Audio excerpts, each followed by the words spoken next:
Hai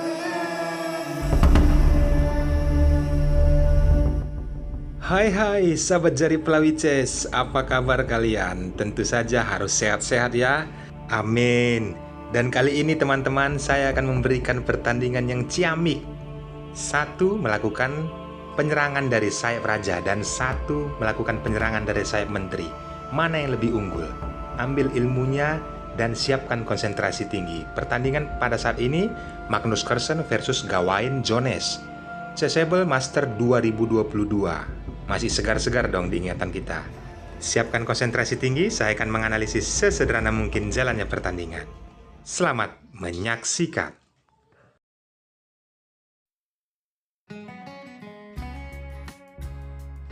Gawain Jones memegang buah putih dan memulai dengan pion E4. Balasan Magnus Carlsen, pion G6.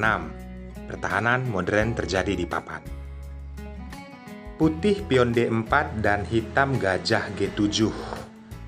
Setelah putih menaikkan kuda ke C3, hitam menaikkan pion ke D6. Di sini terlihat jelas ya, setelah putih menaikkan gajah ke E3, persiapan nantinya bisa melakukan rokade sayap menteri.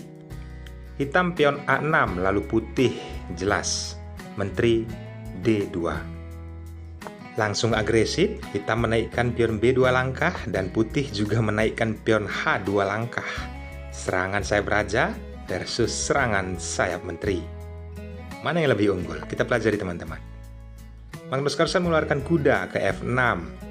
Persiapan ya, jelas apabila kemungkinan terjadi bisa melakukan rokade sayap raja. Putih membalas pion F3. Langsung dibalas Magnus Carlsen dengan posisi seperti ini, menaikkan pion H2 langkah menghambat pergerakan pion G untuk ke depan. Telah terjadi teman-teman, rokade sayap menteri dilakukan oleh Gawain Jones. Magnus Carlsen langsung menggempur menaikkan pion mengancam kuda.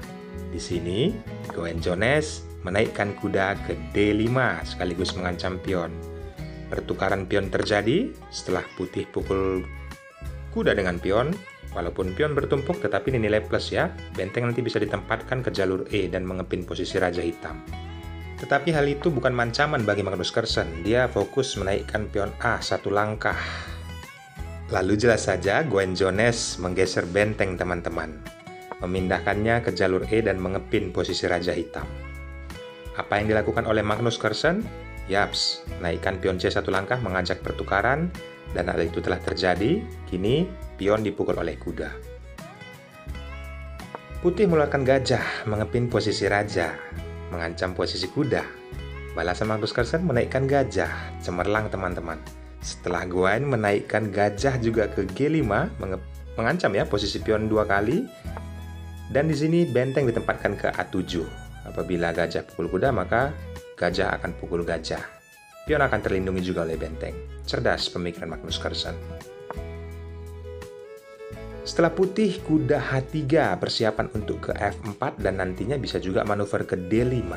Sekaligus bertujuan untuk mengancam 3 kali ya pion yang ada di E7. Magnus Carlsen mengabaikannya, dia lebih melakukan penyerangan menaikkan pion A1 langkah ke depan. Balasan dari Gawain Jones telah memindahkan kuda. Lihat, Magnus Carlsen terus menaikkan pionnya. Apa yang dilakukan oleh Gawain Jones dengan posisi seperti ini? Dia tidak membuka jalur A, tetapi menutupnya teman-teman. Magnus Carlsen memulai membongkar pertahanan Raja Putih. Pion tidak dimakan, tetapi di sini Gawain Jones lebih melakukan langkah yang super atraktif ya. Menaikkan kuda, mengancam pion 3 kali. Pion E7 itu diancam kuda, gajah, dan benteng. Apa balasan dari Magnus Carlsen dengan posisi seperti ini? Pelajari teman-teman. Yaps, menempatkan kuda ke D4. Problem diciptakan di sini teman-teman. Yang nantinya kuda bisa ke B3. Mencakar raja dan menteri. Paham ya teman-teman? Makanya Magnus Carlsen memainkan langkah ini. Apabila kuda dipukul oleh menteri, maka hitam memukul gajah dengan gajah.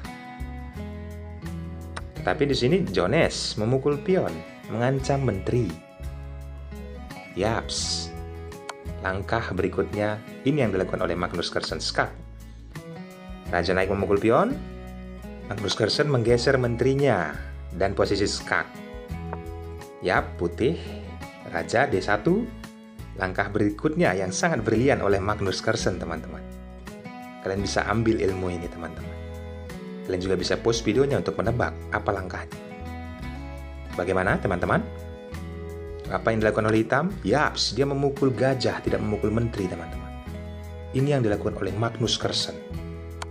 Setelah putih pukul pion dengan gajah, open skak. Ini yang diharapkan oleh Magnus Carlsen. Karena apa, teman-teman? Kita akan lanjutkan. Raja bergeser ke D8. Lalu putih skak kembali. Gajah ke E7. Dipukul, harus dipukul dengan benteng.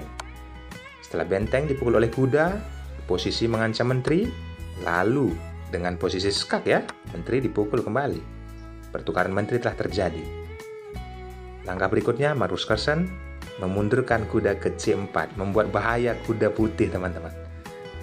Hanya satu langkah, yaitu Gwen Jones hanya bisa memindahkan kuda ke A7.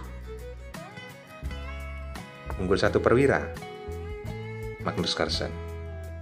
Gajah menempatkan ke D7. Gwen Jones tetap melanjutkan permainan, berharap bisa mendapatkan remis.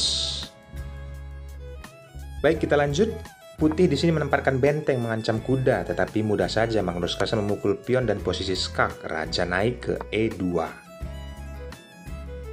Magnus Carlsen menaikkan pion mengancam benteng. Kali ini putih menggeser benteng terus mengejar posisi kuda, mengancamnya. Tetapi ada gajah yang melindungi sekaligus mengancam benteng. Benteng posisi skak. Raja naik ke C7. Pertukaran benteng terjadi. Setelah gajah pukul benteng, putih melakukan langkah skak. Benteng ke C1. Raja bergeser mengancam kuda. Lalu putih menaikkan benteng mengancam kuda kembali. Langkah Magnus Carlsen, dia tidak takut ya karena kuda dijaga oleh gajah yang ada di H8. Benteng D2 mengancam posisi gajah petak putih. Mudah saja gajah tersebut naik ke E6.